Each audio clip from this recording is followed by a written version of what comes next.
अस्सलाम वालेकुम। आप उसामा गाजी यूट्यूब चैनल देख रहे हैं। बात यह है कि फजलुर रहमान साहब हो गए हैं अब डेस्परेट, क्योंकि जब से ये हालिया इलेक्शन हुए, जब से कश्मीर कमेटी के वो चेयरमैन नहीं बन सके, पीपल्स पार्टी के दौर में भी वो हुकूमत में रहे, उनका हिस्सा रहे, नून लीग के दौर में भी था, फिर मुशर्रफ दौर में भी वो इक़्तिदार के मज़े लेते रहे। तो अब इतनी दहाइयों के बाद जब उनके साथ ये हो रहा है कि अपनी पार्टी ही साथ छोड़ रही है, उनको जमीयत इस्लाम पाकिस्तान से निकाल के अब बाकायदा फजलुर रहमान एक ग्रुप बन रहा है, तो इस पर वो इतने ज़्यादा डेस्परेट हो गए, इतने मायूस हो गए हैं। और जो PDM का हाल हुआ है, जो उनको एक सरबराही चले इसी तरह की मिल गई थी, उसमें अब चल रही है सिर्फ और सिर्फ जरदारी साहब की। जरदारी एक जरदारी सब पे भारी। तो अब आपने देख लिया कि अब तो बाकायदा ऐलान हो गया। वो बातें जो मैं वीडियो में अर्ज करता रहा हूं, बातें होती रही हैं, लोग कह रहे थे कि ये ज़िमनी इलेक्शन इन्होंने करने ही करने हैं, करने ही जाना ही है। पहले कहा कोई इलेक्शन नहीं, ये तो नाजायज़ हुकूमत है, नाजायज़ इलेक्शन के तहत आई है, तो इनके तहत अगर कोई इलेक्शन होंगे तो वो नाजायज़ ही होंगे। तो अब देखिए वो नाजायज़ जायज़ हो गए, क्योंकि ज़िमनी इलेक्शन में हिस्सा लेने का ऐलान हो गया। अब सेंट्रल इलेक्शन में फजलुर रहमान साहब के पास कुछ नहीं फेस सेविंग के लिए। उन्होंने क्या कहा, आज जो PDM का सरबराह इजलास हुआ जिसमें ना बिलावल आए ना जरदारी साहब आए, उन्होंने कहा कि इधर जाके क्या करना है, हमने जो फैसला सुनाना था सुना दिया, अब बस वीडियो लिंक से ही काफ़ी है। इसमें बहुत बड़ी बात होती है, यानी जब आप वहाँ मौजूद ना हो। जब नवाज शरीफ वहाँ से खिताब कर सकते तो हम भी कराची बैठकर कर लेंगे। उन्होंने कहा हमने जो सुनाना था सुना दिया, आपको मंजूर है ठीक है, नहीं तो ना सही। अब मिन्नत समाजत ही होती रही, बिलावल की, जरदारी की, कि मान जाए सवाल ही नहीं पैदा होता। उन्होंने कहा जी इलेक्शन में हमने CC ने फैसला कर लिया, इलेक्शन में जाना है। उन्होंने तो सेनेट इलेक्शन में भी जाना है, किसी भी तरह कोई बाइकआउट नहीं करना।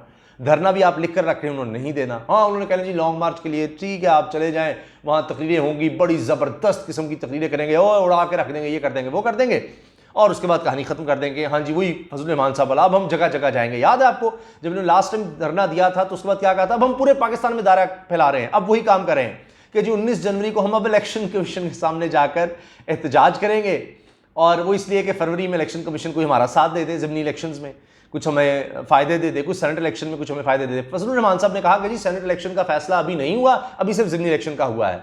उफ, ज़ुबैर साहब ने अभी टेलीविजन पर आके बात कर दी, मोहम्मद ज़ुबैर साहब ने, जो तर्जुमान है मरियम के और नवाज शरीफ के, ठीक है, वो कह रहे हैं कि सेनेट इलेक्शन में हम हिस्सा लेंगे, बिल्कुल बिल्कुल बिल्कुल बिल्कुल लेंगे। 3 दफ़ा उन्होंने कहा जी सेनेट इलेक्शन में लेंगे। तो कहाँ की सरबराही रह गई, कहाँ की सदारत रह गई फजलुर रहमान साहब की, कुछ नहीं बचा। अब वो सिर्फ हाथ बांध के जरदारी साहब के पीछे हैं, और जिस तरह वो कहेंगे उस तरह उनको चलना पड़ेगा। अपने पास उनके कोई स्टेक है नहीं, और सिवाय इसके कि इकट्ठे रहने को चारा नहीं है कि कम से कम मीडिया में उनकी स्टेटमेंट्स तो आएंगी, कोई एक धाक तो रहेगी। तो अब जब उन्होंने पूरी तरह से अपनी नाकामी देख ली, जो जो रोड मैप दिया था, जलसे होंगे, लाहौर के जलसे के बाद लॉन्ग मार्च हो जाएगा। मरियम साहब आज क्या कह रही थी कि सर्दी बड़ी है, हमने अपने कारकुनों को भी तो बचाना है। तो अब ट्विटर पे भी लोग मजाक उड़ा रहे हैं कि आ हा, इस तरह, चूँकि मरियम अब जलसों में इस वजह से बड़ी मशहूर हुई है, वो किसी भी बात पर जहाँ पर उन पर तनकीद होती है कि जी बिलावल नहीं आए मरदान में तो PDM टूट गया, हा, ये हो गया, मौलाना नहीं गए गड़ी खुदा बख्श मोहतरमा बेनज़ीर भुट्टो की बरसी पर तो जी PDM टूट गया, हालांकि वो सब चीज़ें साबित हो रही है कि मौलाना नहीं गए, वो क्या मसाइल थे सबको पता है। तो बहरहाल अब मौलाना का मसला ये है कि वो पीपल्स पार्टी के ख़िलाफ़ भी बात नहीं कर सकते, तो लिहाजा आपने देख लिया कि 31 दिसंबर को डेडलाइन थी, मरीम साहब ने दी थी कि इस साल इमरान खान की हुकूमत ख़त्म हो जाएगी, इमरान खान चले जाएंगे। वो साल गुजर गया, नया साल आ गया, उसमें भी कुछ नज़र नहीं आ रहा। और अब ज़िमनी इलेक्शन का तो खुद कह दिया है, ऐलान हो गया बाकायदा, उसमें हिस्सा लिया जाएगा। फिर सेनेट के इलेक्शन का भी कहा नहीं गया, लेकिन उसमें भी सबको पता है।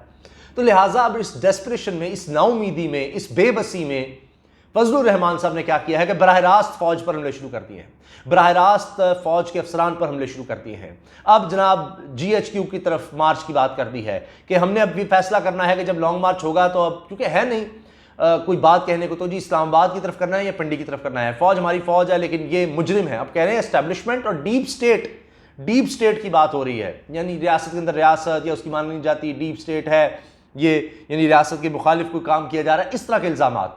और ये इस्टेब्लिशमेंट और फ़ौज मुजरिम है, ये लफ्ज़ तक कह दिया उन्होंने कि जी हम इस्टेब्लिशमेंट और फौजी क़यादत को धांधली का मुजरिम समझते हैं, फजलुर रहमान साहब ने कह दिया। क्योंकि कोई सबूत नहीं है, ना इलेक्शन कमीशन जाना है, ना हमने अदालतों में जाना है, वहाँ जाकर हम कुछ साबित कर दें, कोई प्रूफ ले आए, कोई पार्लियामेंट में कहीं किसी जगह पर, बस बोलते जाएँ, तकरीरें जितनी मर्जी कर लें। तो अब इस डेस्परेशन में, इस नाउमीदी में, इस बेबसी में फजलुर रहमान साहब ने क्या किया है कि जी इस्टेब्लिशमेंट के खिलाफ बोलना शुरू कर, तो कि जब आपके पास दलील खत्म हो जाए तो फिर धमकियों पर आ जाए। ओए मैं ये कर दूंगा, ओ मैं वो कर दूंगा, देखें वो, ताकि लोगों की तवज्जो रहेगी, वो पता नहीं क्या हो जाएगा। अब इसमें एनआरओ का चक्कर भी है, और सबूत उसका ये है कि जब ये बहुत सी बातें हो रही हैं कि चूंकि वो मीडिया में आ गई मुलाकात, मोहम्मद अली दुरानी साहब वाली, फजलुर रहमान साहब के पास गए, अब वो भी तो हुकूमत का हिस्सा है, कह रहे हैं जी हुकूमत से नहीं होगी, फजलुर रहमान साहब बार बार कह रहे हैं हुकूमत से मुज़ाकरात नहीं हो सकते, हुकूमत से नहीं, यानी फिर मुख्तदर हल्कों से मुज़ाकरात करने हैं, और अगर उधर से जवाब नहीं आ रहा, कोई बात नहीं बन रही, दाल नहीं गल रही, तो फिर उनके खिलाफ बोलने लगे फौज और इस्टेब्लिशमेंट ये मुजरिम है, ये इमरान खान तो एक मोहरा है, इसको लाके बिठाया है, अब असल लोगों के पीछे जाएंगे, हम उनको नहीं छोड़ सकते, अब तो बराह रास्त हम उनका नाम लेंगे।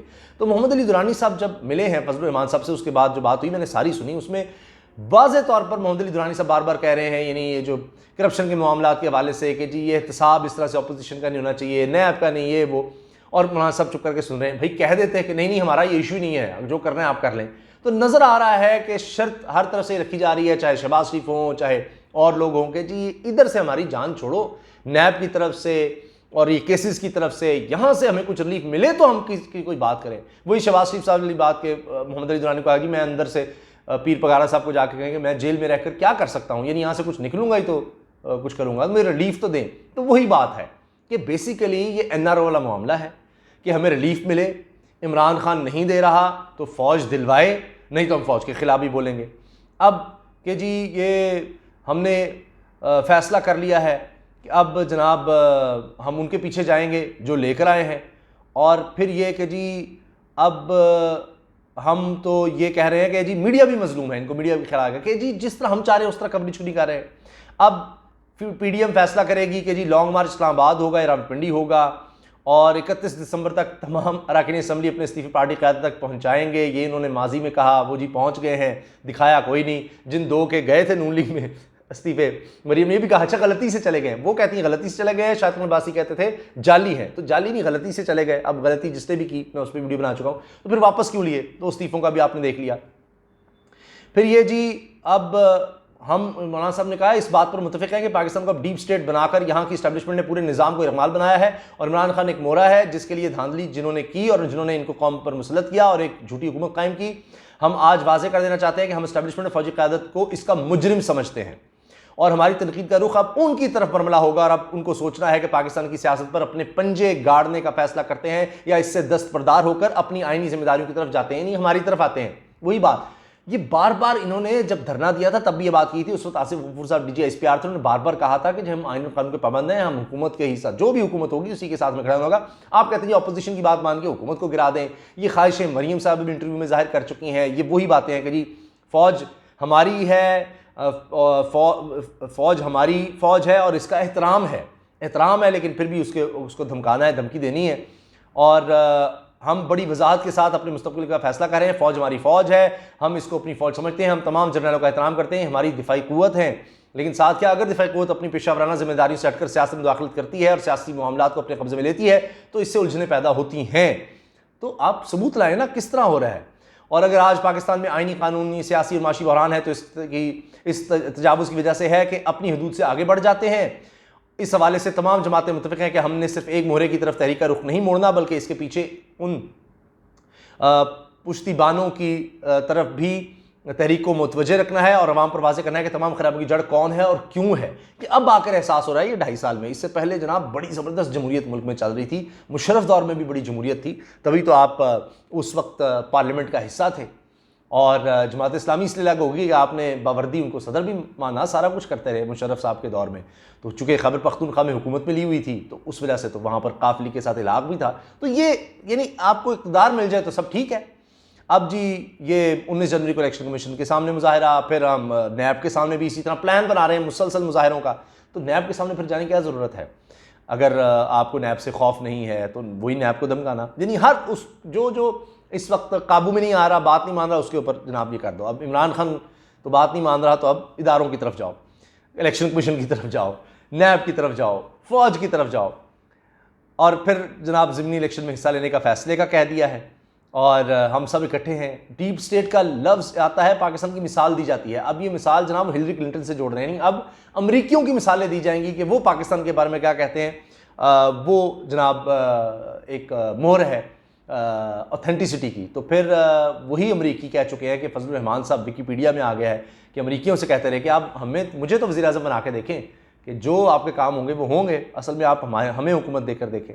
तो अब वो वहाँ भी बात अमेरिका की तरफ से नहीं बनती, और सऊदी अरब यूएई का भी बार बार नाम लेते हैं, उनसे हालात ख़राब कर लिए कि उधर से कुछ इमदाद हो जाए, कुछ उस तरफ से हो जाए, कहीं से वो बात बन जाए, तो बात बनती नज़र नहीं आ रही।